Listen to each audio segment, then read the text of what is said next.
नमस्कार। नमस्कार साथियों, जय श्री राम। मैं विनय जटौंडिया आपका फिर स्वागत करता हूं एक बार मैथ एंड जी के ट्रिक्स एंड टिप्स अपने यूट्यूब चैनल पर, और आप इसे सर्च कर सकते हैं @विनय जटौंडिया डालकर भी। देखिए, कल हम लोगों ने एलिगेशन के कुछ महत्वपूर्ण सवालों को पढ़ा था और देखा था कि एलिगेशन से हम किसी भी चैप्टर को बड़ी आसानी से लगा सकते हैं। कल जो हमने चैप्टर लगाया था वो लगाया था अनुपात समानुपात का। अनुपात से संबंधित बहुत से सवाल हम लोगों ने कर दिए थे, लेकिन एक अंतिम सवाल जो 8 नंबर सवाल में लास्ट सवाल था, मैंने छोड़ा था। मैंने कहा था यह सवाल आपको करना है, लेकिन किसी ने इसका उत्तर नहीं दिया। तो मैं इस सवाल का आंसर आपको आज देता हूं और बताता हूं कि इस सवाल को कैसे हल करना है। सवाल इस प्रकार है। हाँ, और अगर आप चैनल पर नए हो तो इसको सब्सक्राइब अवश्य कर लें, क्योंकि सवाल लिखना, पढ़ाना, मेहनत करना, आनंद तभी आएगा जब चैनल आगे बढ़ेगा, ग्रोथ करेगा। ठीक है, तो इसके साथ आपको अगर नए हैं तो सब्सक्राइब अवश्य करें और दोस्तों के साथ शेयर अवश्य करें। ठीक, तो प्रश्न इस प्रकार है कि 120 रुपये पर केजी, 120 रुपये पर केजी, 180 रुपये पर केजी और 200 रुपये पर केजी 3 प्रकार की चाय किस अनुपात में मिलाया जाए कि प्राप्त मिश्रण का मूल्य 140 रुपये पर केजी। उसने फिर से क्या कहा आपसे कहा कि 3 प्रकार की चाय है। कौन? 120 रुपये पर केजी वाली चाय है, आपकी 120 रुपये पर केजी वाली चाय है, 180 रुपये पर केजी वाली चाय है और 200 रुपये पर केजी वाली चाय है। 3 प्रकार की चाय है। इनको किस अनुपात में मिलाया जाए कि आपका जो मिश्रण है वो 200 रुपये पर केजी में हो जाए।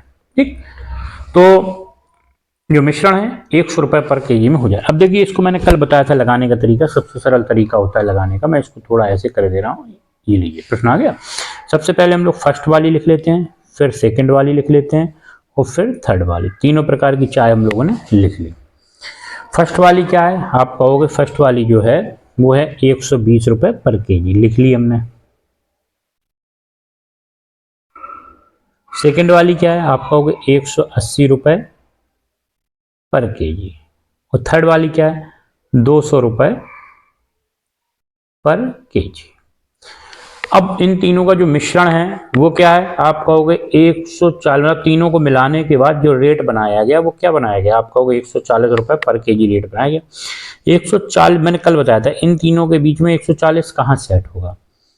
मैंने बताया था जो मिश्रण होता है उससे एक मान बड़ा होना चाहिए और एक मान छोटा होना चाहिए। कल यही तो चर्चा हुई थी। और मैंने ये भी कहा था कि तीनों यूनिटें समान होनी चाहिए। तो तीनों यूनिटें तो समान है, रुपए पर केजी, रुपए पर केजी, रुपए पर केजी, मतलब यूनिटें तो सभी समान है।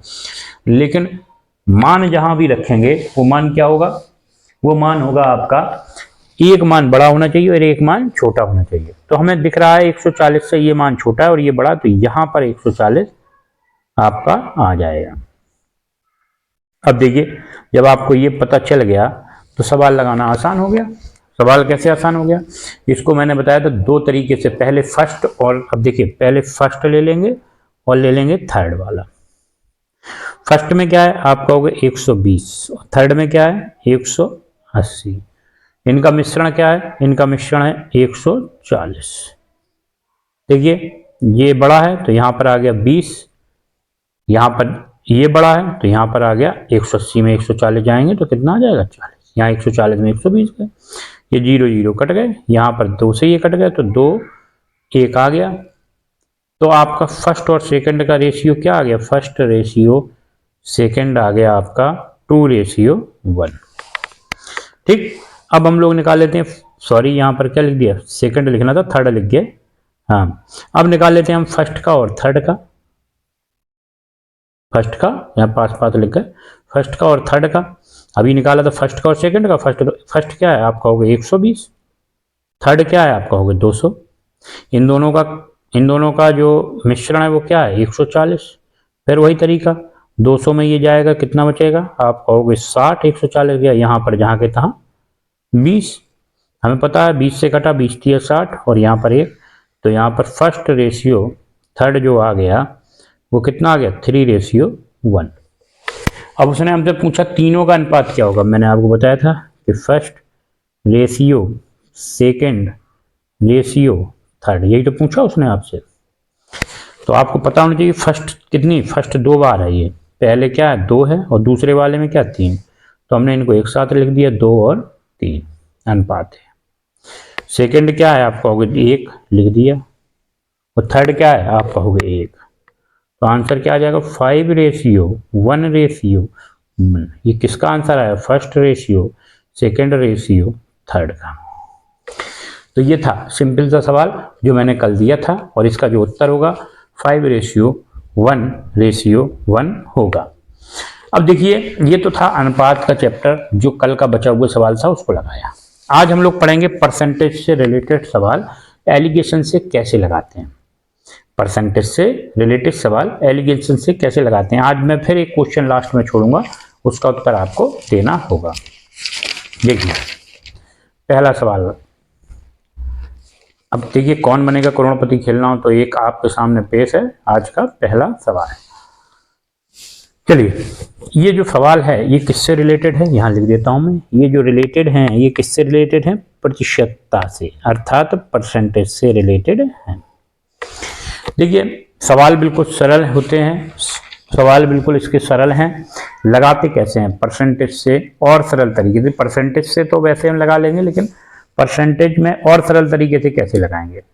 एलिगेशन मैंने आपको बताया, एलिगेशन में तो आपको सबसे पहले फर्स्ट और सेकंड लिख लेना है और उसके बाद इसको हल करना है। तो सवाल को हम लोग पढ़ते हैं, आज के टॉपिक को प्रारंभ करते हैं कि एक परीक्षा में सम्मिलित हुए विद्यार्थियों में 80% लड़के हैं। लड़के कितने हैं आप कहोगे 80% लड़के हैं। तो परीक्षा में सम्मिलित हुए विद्यार्थी में लड़के कितने हैं 80%, तो पक्की बात है लड़कियां कितनी होंगी 20%। ये दिमाग में चला के चलना, परसेंटेज का मतलब ही होता है 100 से तुलना। परसेंटेज का मतलब किससे होता है, देखिए मैं पहले थोड़ी चर्चा कर लूँ परसेंटेज पे, फिर सवाल पढ़ता हूँ। देखिए यहाँ साइड में कर लेता हूँ, प्रतिशतता यानी परसेंटेज। परसेंटेज का मतलब ही होता है 100 से तुलना, 100 से तुलना। जैसे कोई कहे आपसे कि उसने अभी कहा 80% लड़के हैं स्कूल में, तो लड़के और लड़कियां तो होते हैं स्कूल में, तो पक्की वाली लड़कियां कितनी होंगी आप कहोगे 20%। आपसे कह दिया जाए कि एक घर में 20% 30% औरतें हैं, तो पुरुष कितने होंगे, पक्की आप स्वाभाविक 70% होंगे। आपसे कह दिया जाए कि जो हम लोगों ने एक शरबत बनाया, शरबत किसका बनता है आप कहोगे चीनी और पानी का। चीनी की मात्रा है 40%, तो पानी की मात्रा कितनी होगी आप कहोगे 60%। तो प्रतिशतता होता ही है 100 से तुलना करना। ठीक, चलिए आ जाइए सवाल पढ़ते हैं। सवाल कहता है एक परीक्षा में सम्मिलित हुए विद्यार्थियों में 80% लड़के हैं। यदि 60% लड़के और 90% लड़कियां उत्तीर्ण हुई, सुन लीजिए जो लड़कों का प्रतिशत है 80 में से 60% उत्तीर्ण हुए, और जो लड़कियों का प्रतिशत है 20, उसमें 90% लड़कियां उत्तीर्ण हुई, तो ज्ञात कीजिए उस परीक्षा में कितने प्रतिशत विद्यार्थी उत्तीर्ण हुए। तो टोटल विद्यार्थी कितने उत्तीर्ण हुए, अर्थात पहले ही सवाल में हमसे बीच वाला पूछ लिया टोटल। तो हम डाल लेते हैं, जैसे लगाते हैं फर्स्ट और सेकंड। ये जो फर्स्ट है ये क्या है आप कहोगे बॉयज मान लेते हैं इसको हम लोग, और इसको गर्ल्स, यही तो करते थे हम लोग फर्स्ट और सेकंड पीछे सवाल में। टोटल बॉयज कितने हैं आप कहोगे 80% है, तो गर्ल कितनी हो गई आप कहोगे 20% है। देखिए सवाल बिल्कुल सरल होता चला जाएगा। उसने कहा परीक्षा में 60% लड़के उत्तीर्ण है। अब देखिए अगर पास लेंगे तो पास लेंगे, और फेल लेंगे तो पूरे में फेल। तो उसने कहा 60% लड़के उत्तीर्ण है, ठीक है 80 का, और लड़कियां कितनी उत्तीर्ण है, उसने कहा लड़कियां 90% है, किसका 20 का। हमें निकालना है कि कुल कितने विद्यार्थी उत्तीर्ण है, तो कुल में x आ गया। सेम तरीका है, ये छोटा है तो ये इससे भी छोटा होगा, तो छोटे को बड़े में घटाते हैं, तो लिख दिया x माइनस 60। यहां पर क्या लिख दिया 90 माइनस x। ठीक, हल करने का वही तरीका है, क्या आप कहोगे फर्स्ट अपॉन सेकंड, जो ये रेशियो आया इसको 90 माइनस x बटे x माइनस 60। ऊपर क्या है, ऊपर है 80, तो 80 बटे 20, यहाँ आ जाए सॉरी, हाँ 80 बटे 20, 90 माइनस x बटे x माइनस 60। ये कितनी बार कट गया 4 बार, करणी गुणा हो गया। यहाँ कर लेते हैं करणी गुणा हो गया तो क्या हो जाएगा, देखो आप 4x 6 चौको 24 240 90 माइनस एक्स, ये इधर आया तो 4x प्लस एक्स और ये इधर गया तो 90 प्लस 240 तो 5x बराबर कितना आ गया आपका, इनको जोड़ देंगे तो 300 देख लीजिए, क्योंकि जब इनको करेंगे तो देखिए 0 तो 0 आ गया, ठीक है, और 9 4 13 और एक हाथ से लगी 330, 5 से कट जाएगा, 5 छक्का 30 और फिर 5 छक्का 30, तो x बराबर आ जाएगा 66% विद्यार्थी जो है परीक्षा में उत्तीर्ण होंगे। सिंपल सा सवाल था, हम लोगों ने आसानी से लगा लिया, कोई कठिनाई ही नहीं हुई। कैलकुलेशन तो हर सवाल में होता है, तो कैलकुलेशन तो करना ही पड़ेगा। ठीक, क्लियर हुआ, समझ में आई बात कि नहीं आई। टोटल कितने परसेंट विद्यार्थी उत्तीर्ण हुए, देखिए इसमें क्या है, हम लोगों को लड़के और लड़कियों को, देखिए जब भी सवाल इसको लगाते तो टोटल परसेंट तो 100 था, फिर हम लड़कियों का अलग निकालते 60 का इसका, देखिए फिर लड़कियों का लड़कों का 60% 80 का निकालते, और फिर 90% किसका 20% का निकालते, दोनों को ऐड करते, तब आंसर अपना आता।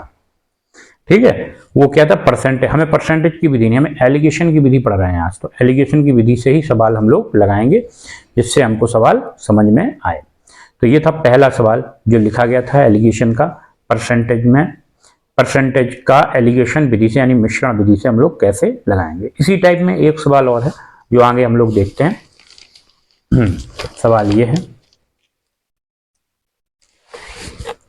सवाल कहता है आपसे, सवाल कहता है एक कक्षा में 2/3 भाग लड़कियां हैं, यदि 60% लड़के उत्तीर्ण हुए हों, यदि 60% लड़के उत्तीर्ण हुए हों तो 34% विद्यार्थी अनुत्तीर्ण हुए हों। देखो फिर से सुन लीजिए, उसने कहा लड़कियों की संख्या, एक कक्षा 2/3 भाग लड़कियां हैं, तो लड़के कितने होंगे, तो स्वाभाविक है जब लड़कियों की जो संख्या है कक्षा में वो कितनी है 2/3, 5 कर लीजिए थोड़ा, 2/5 भाग है, कितनी है 2/5 भाग, तो लड़के कितने होंगे भाई, 5 का 2 भाग तो लड़कियां हो गई, 5 का 2 भाग लड़कियां होंगी, तो लड़के कितने होंगे, तो आपका होगा 3/5। ये सरल तरीका, वैसे आप एक में घटा के देख सकते हैं, इसको एक में घटाएंगे तो लड़कों की संख्या आ जाएगी 3/5, लेकिन हमारे हिसाब से सरल तरीका क्या है कि ये 2/5 लिखा है, 2/5 लिखा है, इसका मतलब 2 हिस्सा लड़कियां हैं, तो कितने हिस्से बचे, 5 में से 2 चलेगा, 3 हिस्से, तो 3/5 क्या होंगे लड़के। ये हो गया इसको दूसरे तरीके से हल करने का तरीका। वो कहता है कि यदि 60% लड़के उत्तीर्ण हुए हैं, उसने कह दिया 60% लड़के उत्तीर्ण हुए, और टोटल कह रहा है 34% विद्यार्थी अनुत्तीर्ण हुए, ये टोटल दे दिया 34% विद्यार्थी अनुत्तीर्ण हुए। ज्ञात कीजिए उसमें कितने प्रतिशत लड़कियां उत्तीर्ण हुई, उत्तीर्ण वाला यानी पास वाला पूछ रहा है, तो हमें तीनों वैल्यू किसकी लेनी पड़ेंगी, तीनों वैल्यू पास की लेनी पड़ेंगी। सेम वही तरीका हम लोग कहेंगे बॉयज और गर्ल लिख लेते हैं, हमें पास वाला ही चाहिए क्योंकि लड़कियां भी पास पूछ रहा है, तो यहां पर भी पास होगा। अभी देखिए ये हमें क्या दिया है, ध्यान से पढ़िए जरा, 34% विद्यार्थी, ये वाला पॉइंट है, 34% विद्यार्थी अनुत्तीर्ण हुए। अब 34% विद्यार्थी अनुत्तीर्ण हुए तो उत्तीर्ण कितने हुए यानी कि पास कितने हुए, तो आप कहोगे 66%, क्योंकि 100 में घटा देंगे तो ये 66% तुम्हारा आ जाएगा। क्लियर, 34% विद्यार्थी अगर आपके अनुत्तीर्ण हुए तो पास कितने हुए आपके 66%। ठीक, तो बीच वाला अपना टोटल वाला मान आ गया।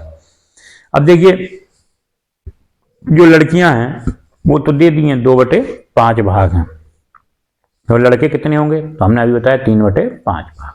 ठीक, क्यों, चाहे एक में घटा के देख लीजिए, मैं फिर कह रहा हूं, देखिए एक में घटाएंगे हम 2/5 को, तो देखिए एलसीएम कितना आएगा आपका, होगा 5 आएगा, एक पंचे 5, यहाँ पर 5 एकम 5, तो 3/5, देखिए आ गया। चाहे ऐसे कर लो, चाहे वो तरीका बताया, क्या तरीका बताया आपको कि जैसे 2/5 है तो 2 हिस्से तो हो गई लड़कियां, तो बचे कितने, तो 5 में से 2 हिस्सा निकल गए, बचे 3 हिस्से, तो 3/5 हो गए लड़के। ये एक तरीका। 34% विद्यार्थी अनुत्तीर्ण हुए तो ज्ञात कीजिए उस कक्षा में कितने प्रतिशत विद्यार्थी लड़कियां उत्तीर्ण हुई, तो हमने पास पास निकाल लें, लड़के कितने उत्तीर्ण हुए, आप कहोगे 60%। लड़कियां पता ही नहीं है, एक्स मान लिया, और टोटल यहां पर हम कहेंगे 66%। ठीक, वही तरीका हल कर लीजिए। ये बड़ा है तो यहां पर 6 आ जाएगा, पक्की बात है। ये वाला बड़ा है इससे, तो इससे छोटा होगा, यानी एक से बड़ा होता है और एक से छोटा, ये ध्यान रखना। यहाँ क्या आ जाएगा, x माइनस 66, क्या आ जाएगा, x माइनस 66। अब वही तरीका करने का क्या, कि x माइनस 66 बटे 6 बराबर किसके बराबर करेंगे, इसके 3/5 तो था ही, और यहाँ पर क्या हो जाएगा 2/5, ये तुम्हारे कट जाएंगे, तो बचेगा क्या तुम्हारे पास, तुम कहोगे x माइनस 66 बटे 6, यहाँ बचेगा 3/2, 2 से ये कट जाएगा, कितनी बार, 2 तिया 6, तो यहाँ पर 3 का गुणा हो जाएगा, 3 तिया 9, तो कितना हो गया, 3 तिया 9, और ये 66 उधर चला जाएगा, तो 66 उधर जाएगा, तो 9 + 66, 9 + 66 कितना हो गया, आप कहोगे 75%। तो कितने परसेंट लड़कियां पास हुई, 75%। सिंपल तो सवाल था, सिर्फ समझना था। कैलकुलेशन 3 लाइन में खत्म, क्योंकि ये कोई सवाल नहीं है, ये तो आपका एक स्ट्रक्चर है समझने के लिए। सवाल तो एक लाइन पर यहीं पर समाप्त हो जाता है। अगर आप इस सवाल को देखें तो एलिगेशन से सवाल केवल 2 से 3 लाइन में एलिगेशन से सवाल खत्म हो जाता है। अगला सवाल देखिए, चलिए अगला सवाल देखिए, मैं यहाँ इसलिए डाल देता हूँ, ये चैनल सर्च करने में आसानी होती है, @विनय चचौंधिया।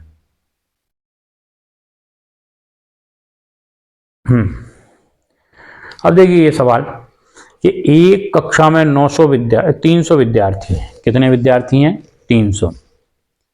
लड़कों का 82% भाग, लड़कों का 82% भाग उत्तीर्ण है, जबकि लड़कियों का 28% भाग अनुत्तीर्ण है। अब देखो 300 विद्यार्थी हैं, लड़कों का यानी लड़कों की जो भी संख्या है उसका 82% भाग उत्तीर्ण है, और लड़कियों का 28% भाग अनुत्तीर्ण है, तो उत्तीर्ण कितना होगा। स्वाभाविक सी बात है 72% भाग जो है उत्तीर्ण होगा, जब 28% अनुत्तीर्ण है तो। यदि 22% विद्यार्थी अनुत्तीर्ण हुए, यानी टोटल 22% अनुत्तीर्ण हुए, तो ज्ञात कीजिए उस कक्षा में कितने लड़के व कितने लड़कियां थे। तो सबसे पहले तो हम लोग क्या करते हैं कि वही अपना अनुपात निकाल लेते हैं। पहला काम जो रहेगा, तो हम लोग कहेंगे यहां पर बॉयज, यहां पर गर्ल। टोटल तो संख्या पता ही है 300। हम लोगों ने कहा कि अब देखिए फेल वाले ज्यादा हैं, लड़की 22% टोटल हैं, और लड़कियां तो हम फेल ही ले लेते हैं, काहे को भाई पास लेंगे तो इनको भी बदलना पड़ेगा, मैं एक ही को तो बदलना है इसको। तो हम लोग कहेंगे यहाँ पर फेल, फेल, और यहाँ पर तो फेल है ही। तो देखिए हम कहेंगे 82% उत्तीर्ण है यानी पास है, तो फेल कितने होंगे, 100 में घटा देंगे 18%, ऐसे निकाल लेंगे हम लोग कि 82% अगर पास हैं तो फेल कितने हैं, 18। दोनों का ऐड कितना हो रहा है, देखो आप 100 हो रहा है। हाँ, तो हमने यहाँ पर कर दिया कितना, 18% लड़के फेल हैं। लड़कियां दी हैं हमें कितनी, 28%, और टोटल दोनों का हमें दिए ये कितना, 22%। ठीक, हमने जब इसको हल किया तो देखा कि ये वाला इससे छोटा है, तो यहाँ पर आ गया कितना, 6, 22, यहाँ पर कितना आ गया, यहाँ पर आ जाएगा 4। दोनों किससे कट रहे हैं, आप कहोगे 2 से, 3 और 2, तो दोनों का अनुपात कितना आ गया, बॉयज और गर्ल्स का, आप कहोगे बॉयज और गर्ल्स का जो अनुपात आ गया 3:2।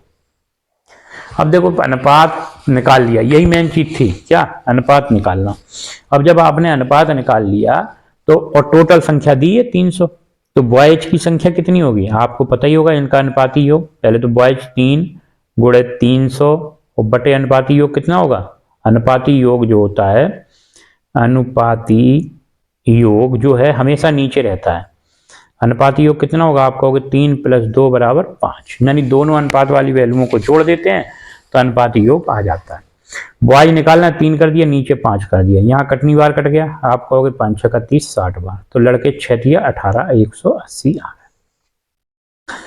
लड़कियां कितनी आएंगी, तो लड़कियों की संख्या आप कहोगे 2 है, देखिए तो हमने लिख दिया 2 और 300, अनुपाती योग हमेशा नीचे रहता है, फिर से कट गया 6, तो 6 दूनी 12, तो ये आ गए लड़के और लड़कियों की संख्या। क्लियर, साधारण सा सवाल था, बड़ी आसानी से हो गया। अगला सवाल देखते हैं।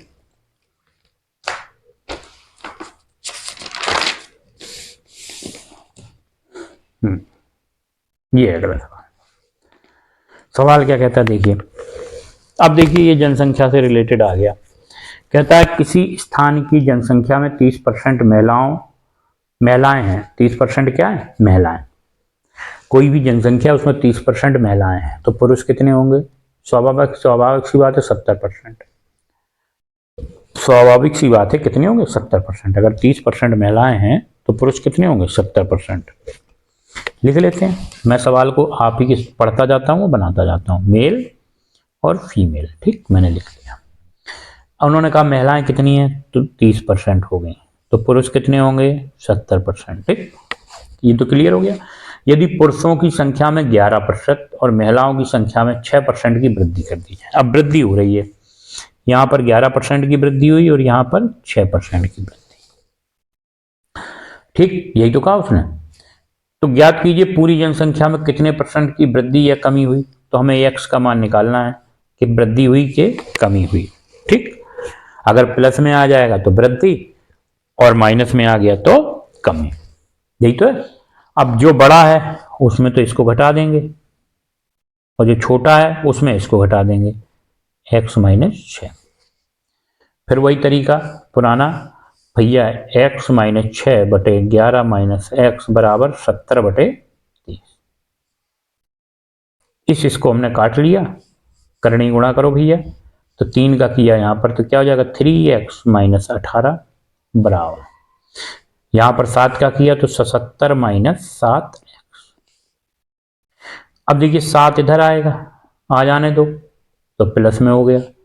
77 उधर, 18 उधर जाएगा, जाने दो, तो ये भी प्लस में हो गया। 7 3 कितना हो गया? आपका हो गया 10। इन दोनों को जोड़ा तो 8 7 15, 7 1 8 1 9। तो x 10 का जब हम भाग देंगे 95 में तो कितना आ जाएगा? आपका होगा 9.5। ये किस में आई? ये प्लस में आई, तो कितने की वृद्धि होगी? 9.5 की वृद्धि होगी। ये था सवाल जनसंख्या का, जिसको हम परसेंटेज में बड़े उससे लगाते हैं, डायग्राम बना के कहीं कुछ करके। एलिगेशन से 1 मिनट में हल हो गया, छोटी सी विधि से। ये है एलिगेशन का मेथड, किसी भी सवाल को बहुत छोटा कर देना। ठीक है, आगे अगला सवाल हम लोग देखते हैं। अगला सवाल ये है, कहता है, मैं इसमें भी डाले दे रहा हूं, एट द रेट विनय चचौंधिया।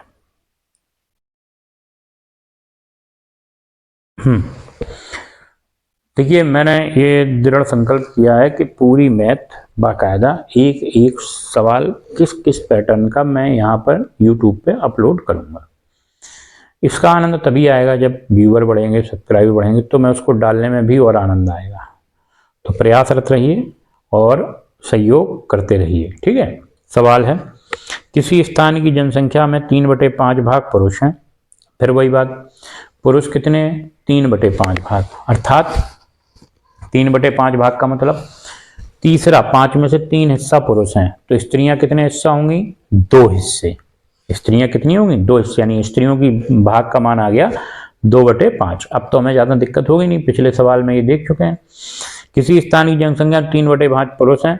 यदि पुरुषों की संख्या में 1% की वृद्धि और महिलाओं की संख्या में महामारी के कारण 9% की कमी हो गई, तो ज्ञात कीजिए पूरी जनसंख्या में कितने प्रतिशत की कमी या वृद्धि। अब देखिए यहाँ कमी हो रही है महिलाओं की संख्या में, तो कमी होगी तो माइनस लगा देंगे, और वृद्धि होती है तो हम लोग प्लस लगा देते हैं। ठीक, चलिए सवाल को हल करते हैं। फिर वही सवाल उसी तरीके से हमको लगाना है, कुछ नया नहीं करना है। क्या है कि यहाँ पर लिख देंगे हम मेल और यहाँ पर लिख देंगे फीमेल। ठीक, मेल कितने हैं? आप कहोगे मेल है 3/5, फीमेल कितने होंगे? तो पक्की बात 2/5। कैसे होंगे बता चुके हैं, फिर बता दे रहा हूं कि 5 का 3 हिस्सा, 5 का 3 हिस्सा अगर मेल है तो 2 हिस्सा क्या होंगे? फीमेल। ठीक, 2 ही तो है, देखिए, तो इसलिए 2/5। नहीं तो दूसरा तरीका क्या है, 1 में घटा के देख लीजिए, 1 माइनस 3/5 को आप जब हल करेंगे तो 5 माइनस 3 तो बराबर 2/5 आ जाएगा। ठीक, ये तरीका है। अब देखिए मेल कितना है आपका? आपका मेल में वृद्धि हो रही है, आपका हो गया 1% की। और फीमेल में कमी कितने की हो रही, 9% की। किस कारण से, महामारी के कारण से 9% की कमी हो जाती है। और इनका जो कितने कुल कितनी वृद्धि या कमी हुई पूरी जनसंख्या, वो हमें पता नहीं, निकालना है। तो पक्की बात है ये वाला तो कम होगा, तो जब इसको घटाएंगे, यहां गौर करने वाली बात है किसमें, एक्स में। तो हमने किया माइनस और फिर -9, देख लीजिए माइनस और फिर -9, ये बस गौर करना आप, ठीक, क्लियर। ये बड़ा है, ये वाला छोटा है, तो पक्की बात है एक्स से ये बड़ा होगा, तो 1 माइनस, बस वही तरीका। ये देखिए माइनस माइनस का गुणा हुआ तो क्या हो गया, आपका हो गया प्लस हो गया। यहाँ पर 1 माइनस एक्स, देखिए माइनस का अंदर गुणा हो जाएगा तो ये क्या हो जाएगा, प्लस, बराबर 3/5/2/5, ये और ये कट गए, तो क्या आ गया, x + 9 1 माइनस एक्स बराबर 3/2। क्रॉस मल्टीप्लाई कर लो, 2 का कर दो इसमें गुणा, तो 2x + 18, देखिए 2x + 9 दूनी 18, इसमें करो 3 का, 3 माइनस 3x, ठीक। अब 3 को इधर ले आओ, तो ले आओ भैया, कोई दिक्कत नहीं, तो आ गया किसमें, हो गया प्लस में। 18 को उधर ले जाओ भैया, ठीक है, हो गया। अब देखिए 5 3 2 5, और ये कितना हो गया, ये हो गया यहाँ पर 21, कितना हो गया, देख लीजिए। हम लोग कुछ गड़बड़ कर गए हैं, चेक कर लीजिए जरा, कहीं पर कुछ गड़बड़ कर गए। क्या गड़बड़ कर गए, ये प्लस में था, इधर जाएगा तो किस में हो जाएगा, ये माइनस में हो जाएगा। किस में हो जाएगा, माइनस में। और जब माइनस में हो जाएगा तो यहाँ पर क्या आ जाएगा, -15, तो ये कट जाएंगे। क्यों, समझ गए, क्योंकि जनसंख्या कभी भी दशमलव में वैसे आ जाती है, लेकिन प्रयास करना चाहिए नहीं आए। चलिए यहाँ पर काटा 3, ठीक, तो वही माइनस का, तो x बराबर कितना आ गया, -3%। खूब आती है दशमलव में, लेकिन यहाँ पर समझ में आ गया था, यहाँ पर माइनस के कारण क्या लिख सकते हैं, कमी। तो देखिए यहाँ पर माइनस आया, वहां पर हमने प्लस निकाला था इसलिए वृद्धि हुई थी, यहाँ पर टोटल माइनस आया इसलिए क्या होगी, कमी। सिंपल तो सवाल, सॉल्यूशन लगाया, हल हो गया। अगला सवाल जो है इस प्रकार से, ये हो गया जनसंख्या वाले। अगला सवाल देखिए, आय और वृद्धि कमी वाले। देखिए क्या है सवाल ये, सवाल कहता है एक व्यक्ति अपनी आय का 75% खर्च करता है। एक व्यक्ति अपनी आय का 75% भाग खर्च करता है। उसकी आय में 20% की वृद्धि और उसके खर्च में 10% की वृद्धि हो जाती है। एक व्यक्ति अपनी आय का 75% खर्च करता है, 75% खर्च करता है। यदि लगाना भूल गए, यदि उसकी आय में 20% की वृद्धि और खर्च में 10% की वृद्धि हो जाती है, दोनों में वृद्धि हो रही है, तो ज्ञात कीजिए उसकी बचत कितने प्रतिशत, उसकी बचत में कितने प्रतिशत की वृद्धि अथवा कमी हो जाएगी, ठीक। तो ये हमें ज्ञात करना है। तो हमें पता है कि खर्च और बचत इन दोनों का जो समन्वय होता है, अगर खर्च और बचत को जोड़ दें, देखिए आय बराबर क्या होता है, जो आय है वो 2 जगह जाती है, एक खर्च में जाती है और एक बचत में। यानी आय जो है, जैसे किसी ने 1000 रुपये कमाए और उसने 200 रुपये बचा लिए और 800 रुपये खर्च कर दिए, तो आय के सिर्फ 2 ही हिस्से होते हैं, खर्च होती है या बचत होती है, ठीक है। इसके अलावा आय का आप कुछ नहीं कर सकते हैं। तो यहां पर देखिए हमने लिख दिया खर्च, यहां पर बचत, और बीच में क्या आएगी, बीच में आएगी आय, ठीक। उसने कहा कि जो 75% वो खर्च करता है, पक्की बात है भैया, करने दो। तो बचत कितनी होगी, जब खर्च 75 कर रहा है तो बचत पक्की बात 25 होगी, ठीक। तो अब हमसे पूछ रहा है कि ज्ञात कीजिए उसकी बचत में कितने प्रतिशत की, अगर ये सब बढ़ गया तो उसकी बचत में कितने प्रतिशत की वृद्धि या कमी हो जाए, यानी ये पूछ रहा है। तो ये हमें पता नहीं है, तो इसको क्या मान लिया हमने, x। और उसने हमें दिया है कि आय में कितने % की वृद्धि हो रही है, 20% की, लिख दिया वृद्धि हो रही है। तो आय में हो रही है ना, ये देखिए आय में 20% की वृद्धि, और खर्च में कितने परसेंट की वृद्धि हो रही है? 10% की। ये जो उसने कहा वो हम लोगों ने लिख दिया। अब वही तरीका, ये वाला तो पक्की बात छोटा है, यानी खर्च जो है आय से छोटा है, तो यहां पर तो ये x बड़ा होगा, तो यहां पर तो आ जाएगा x माइनस 20, और यहां पर क्या आ जाएगा? यहां पर 20 में 10 गए 10। फिर वही पुराना तरीका लगाने का, x माइनस 20 बटे 10 बराबर 75 बटे 25। सबको पता है 25 तिया क्या होता है? 75 होता है। अब ये 10 इधर चला गया करणी गुणा होके, तो यहां लिख सकते हैं हम लोग x माइनस 20 बराबर 10 तिया 30। 20 उधर जाएगा तो 20 जैसे ही उधर जाएगा तो 30 प्लस 20 हो जाएगा, तो क्या हो जाएगा आपका x बराबर 50%। और ये प्लस में आया, इसका मतलब हो गया वृद्धि। तो कितने की वृद्धि हुई? उसकी जो बचत है उसमें भी 50% की वृद्धि हो जाएगी। ठीक, जो भी बचा रहा होगा उसका 50% और बचाने लगेगा। अगला,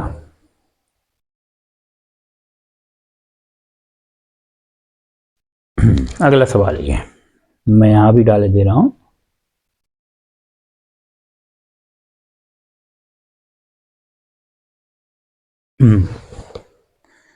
देखिए क्या है, सवाल इस प्रकार है कि एक व्यक्ति अपनी आय का 1/5 भाग बचत करता है। एक व्यक्ति अपनी आय का 1/5 भाग बचत करता है।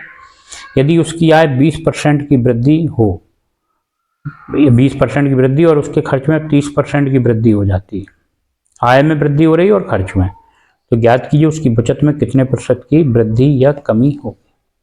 यहाँ बचत के, देखिए वहां भी बचत के ऊपर आया, यहाँ भी बचत ही पूछ रहा है, लेकिन अंतर क्या है, वहां जो मान दिया था वो प्रतिशत में दिया था, यहाँ किस में दिया? भिन्न में दिया। किस में दिया? भिन्न में। फंडा वही है हमारा लिखने का, क्या कि हम लिखेंगे यहाँ पर खर्च, यहाँ पर लिखेंगे बचत, यहाँ पर लिखेंगे आय।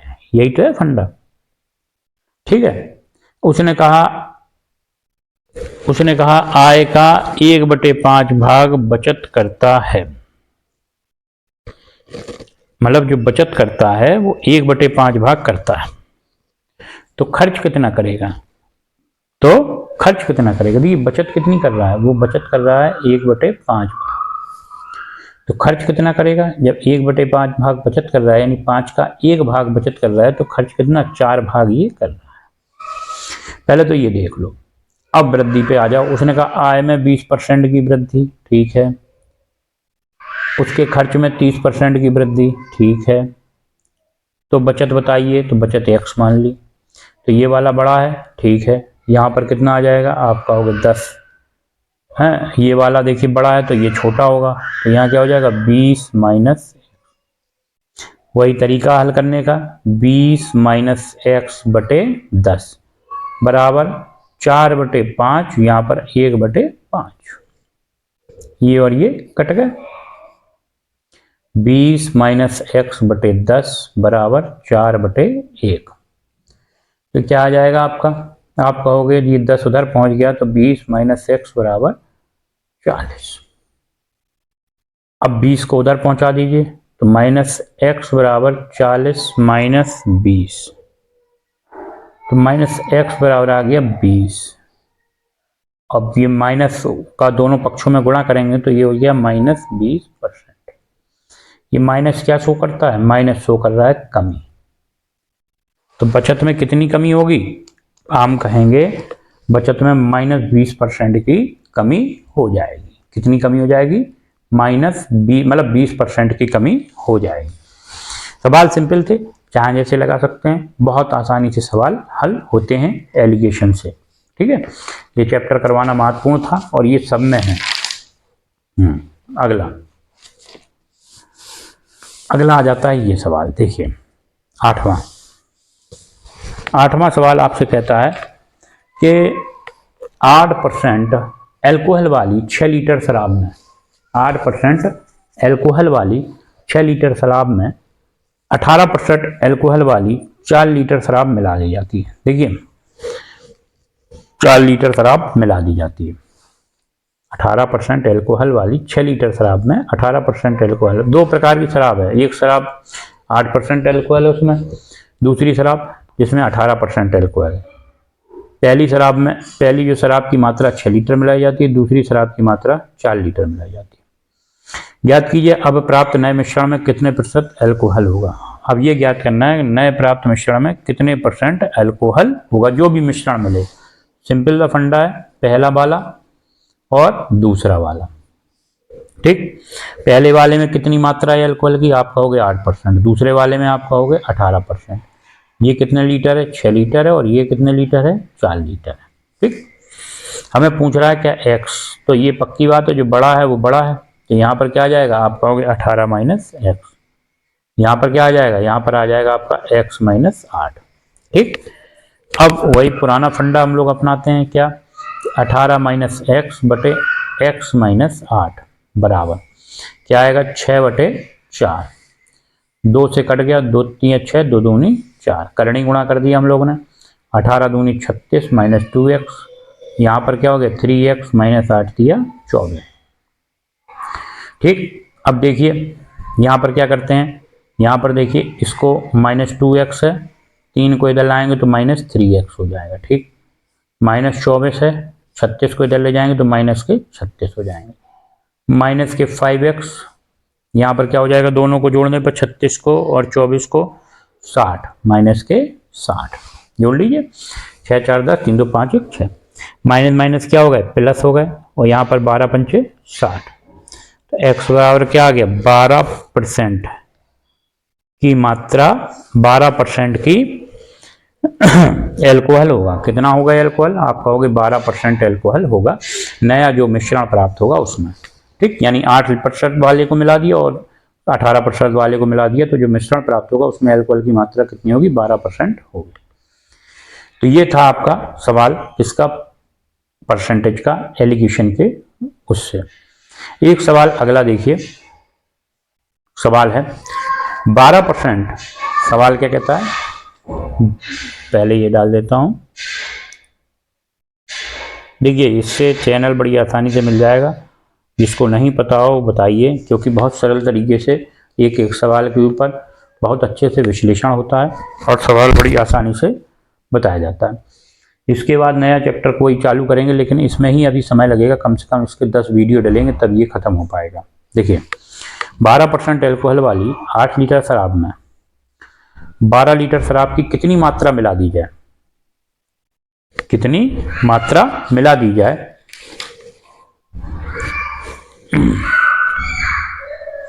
कितनी मात्रा मिला जिससे प्राप्त मिश्रण में एल्कोहल का प्रतिशत 18% पाया जाता है। याद कीजिए दूसरे प्रकार की शराब में कितने % एल्कोहल होगा। अब देखिए इसने दो प्रकार की हम लोगों को शराब दी है, एक तो 12% एल्कोहल वाली 8 लीटर और दूसरी दी 12 लीटर। वो हमें पता नहीं है उसकी एल्कोहल की मात्रा, उसकी मात्रा पता है केवल 12 लीटर, उसमें एल्कोहल की मात्रा ही निकालनी है हमें कि दूसरे प्रकार की। और जो मिश्रण है उसमें एल्कोहल की मात्रा में दी है 18 लीटर। तो इसमें दूसरे प्रकार की शराब में कितने % एल्कोहल है ये हमें निकालना है। अगर आपको ये सवाल समझ में आए हैं तो मैं आशा करता हूँ इसका उत्तर आप कमेंट बॉक्स में अवश्य देंगे। तो मैं ऑप्शन भी आपको दे रहा हूँ। इसके जो ऑप्शन होंगे, ए होगा 12%, बी होगा 22%, सी होगा 32% और डी होगा 42%। इन चार में से इसका एक ऑप्शन होगा। अगर आपको ये सवाल आ जाता है तो कमेंट बॉक्स में इसका उत्तर अवश्य दें। और मैं आशा करता हूँ कि आज का वीडियो आपको पसंद आया है, तो अगर पसंद आया है इसको लाइक अवश्य करें, शेयर करें और अधिक से अधिक अपने मित्रों को ये शेयर करें जिससे वो भी इसका लाभ उठा सकें और उन्हें मैथ बड़ी आसान और सरल लगने लगे। कोई कठिन मैथ नहीं है, देखिए बेसिक समझना जरूरी रहता है मैथ का, और मैं बिल्कुल सरल तरीके से जीरो से पढ़ाना चालू कर रहा हूँ। ये उन छात्रों के लिए बहुत उपयोगी है जो मैथ में कमज़ोर हैं, और विद्वान लोगों के लिए तो कोई भी चीज़ उपयोगी नहीं होती है। जो विद्वान छात्र होते हैं उन्हें तो कोई भी पढ़ाए उन्हें ऐसा लगता है कि नहीं हमें तो आता छोड़ो। लेकिन हर एक वीडियो, मैं ये नहीं कह रहा हूँ मेरा किसी का भी वीडियो अगर शिक्षा से रिलेटेड है, वो कुछ बता रहा है तो कुछ ना कुछ नया ही बता रहा होगा और अच्छा बता रहा होगा। तो आज का वीडियो यहीं पर समाप्त करते हैं। जय श्री राम। कल हम लोग इसी आपका जो चैप्टर है एलिगेशन, इसी में नया टॉपिक लेकर आएंगे और वो होगा लाभ हानि का, यानी कि प्रॉफिट एंड लॉस का। हम लोग एलिगेशन में कल पढ़ेंगे प्रॉफिट एंड लॉस। तो मिलते हैं, स्वस्थ रहिए, मस्त रहिए। जय श्री राम।